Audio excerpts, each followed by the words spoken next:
नमस्कार. माझ्या सगळ्या तमाम फॉलोअर्सना, माझ्या हितचिंतकांना माझा प्रथमतः नमस्कार करतो.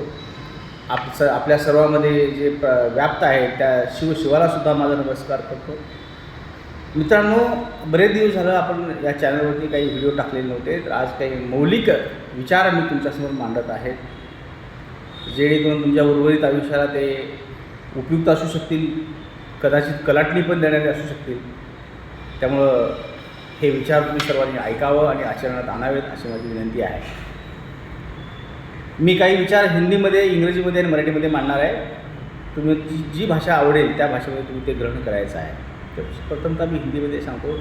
मेरे बंधुओं, ये जो शरीर है ये हमारा पंच तत्वों से व्याप्त है. 5 तत्वाने आपला शरीर व्याप्त आहे. आकाश, धरती, जल, वायू, अग्नी ह्या 5 तत्वांनी आपलं शरीर बनलेलं आहे. मग हे जे शरीर आपल्याला मिळालेलं आहे, ह्या शरीराचा, हे मानव शरीर आहे, ह्या शरीराचा मूळ स्वभाव काय? जन्म घेतल्याबरोबर मानव कसा येतो? हसत हसत उड्या मारत येतो का? नाही. जन्म झाल्याबरोबर रडत तो बाहेर येतो जगामध्ये. मग त्याला रडायला कोणी शिकवतं का? नाही. रडणं, दुःखी होणं हा त्याचा मूळ स्वभाव आहे.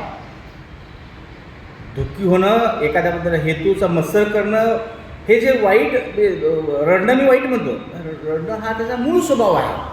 पण कालांतराने त्याला आध्यात्मिक क्षेत्रामध्ये रडण्या